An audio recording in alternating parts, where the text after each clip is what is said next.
ये आकाशवाणी रायपुर है। छत्तीसगढ़ी समाचार बुलेटिन के संग मीनल तिवारी के जय जोहार। केंद्रीय वित्त मंत्री निर्मला सीतारमण ह कहिन हे कि सरकार ह गोंदली के बाढ़त कीमत म काबू राखे बर कतकोन प्रयास करत हे अउ एखर बने भंडारण बर उपाय होवत हे। काली लोकसभा म अनुदान के अनुपूरक मांग म चर्चा के जवाब देवत केंद्रीय वित्त मंत्री ह कहिन कि सरकार ह गोंदली के निर्यात म प्रतिबंध भंडारण सीमा ल लागू करे जैसे उपाय करे हे। ओमन यहू कहिन कि गोंदली के भंडारण बर उन्नत वैज्ञानिक सुविधा के जरूरत हे अउ सरकार एखर बर काम करना शुरू कर दे हे। रायपुर में नगर निगम चुनाव बर भारतीय जनता पार्टी ह उम्मीदवार मन के नाव के घोषणा कर दे हे। रायपुर के 70 वार्ड में 66 वार्ड के उम्मीदवार मन के सूची जारी करे गे हे। बाचे 4 वार्ड के उम्मीदवार मन के नाव के घोषणा आज रतिया तक होए के संभावना हे।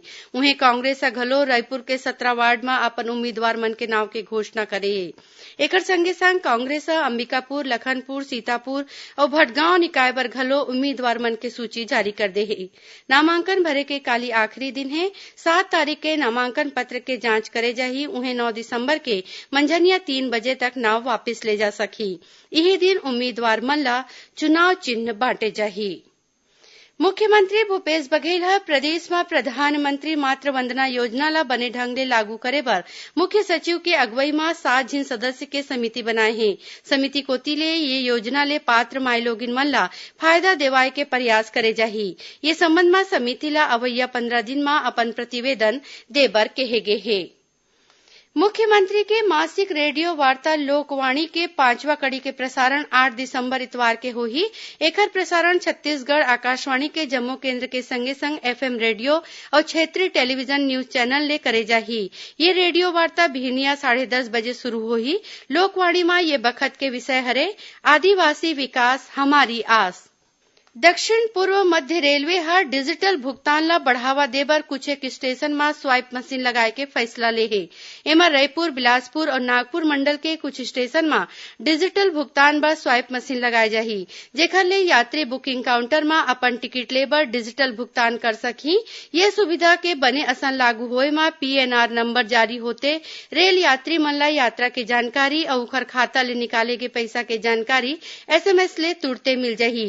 उहें अइसन ढंग ले टिकट लेके कहूं रद्द होथे त तुरते पइसा संबंधित मनखे के खाता म लहुटाए के प्रावधान करे गे हे।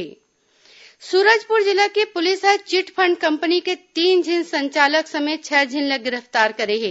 ये जम्मो झन ल भुवनेश्वर ले गिरफ्तार करे गे हे। खबर के मुताबिक ये चिटफंड कंपनी के खिलाफ रायपुर, बेमेतरा, कांकेर, बलौदाबाजार, भाटापारा और बिलासपुर में आने मामला दर्ज है। बताया जाथे कि पीड़ित मन ला राहत देवाय बर पुलिस कोती ले सबो आरोपी के चल अचल संपत्ति के जानकारी इकट्ठा करे जाथे। रायगढ़ जिला में होए 13 लाख रूपया के लूट के मामला में पुलिस ह 48 घंटा के भीतरी सुलझा ले हे और लूट के आरोपी मन ला गिरफ्तार करके पुलिस ह लूटे गे रकम ला बरामद कर ले हे। खबर के मुताबिक पाछू 3 दिसंबर के खड़सिया में भारतीय स्टेट बैंक 3 नकाब पोस्ट मन ह 13 लाख रूपया लूट ले रहीन। ये मामला में अड़भार के नगर पंचायत अध्यक्ष समेत ओखर बेटा और एक आने आरोपी ला गिरफ्तार करे गे हे। संविधान निर्माता भारत रत्न बाबा साहब डॉक्टर भीमराव अंबेडकर के काली पुण्यतिथि हर है। ये विरम मुख्यमंत्री भूपेश बघेल कहिन कि बाबा साहब सामाजिक भेदभाव के विरुद्ध अभियान चलेन और सब बर समान अधिकार और आजादी के वकालत करीन। एकलव्य आदर्श आवासीय विद्यालय के राज्य स्तरीय खेल प्रतियोगिता में बिलासपुर संभाग ल सबो खेल में बने प्रदर्शन खातिर टीम चैंपियनशिप के खिताब मिले हे। वहीं अंतागढ़ के अर्जुन कवाची ला प्रतियोगिता के सबले बने खिलाड़ी चुने गे हे। राज्यपाल अनुसुईया उइके ह काली रायपुर के कोटा स्टेडियम में प्रतियोगिता के समापन समारोह में जीते टीम और सबले बने खिलाड़ी ला पुरस्कार दीन। ये मौका में राज्यपाल ह कहिन कि खेल युवा मन में राष्ट्रीयता के भावना जगाथे। संगे संग आदिवासी क्षेत्र के प्रतिभा ला सरलग प्रशिक्षण दे जाए तो ये मन राष्ट्रीय और अंतर्राष्ट्रीय प्रतियोगिता में जीत सकत हे।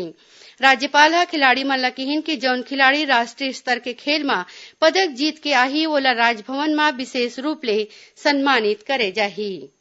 नई दिल्ली में राखे गे राष्ट्रीय पावर लिफ्टिंग प्रतियोगिता में छत्तीसगढ़ के दुर्ग जिला के अश्वनी देवांगन और 66 किलो वर्ग में रजत पदक जीते हैं।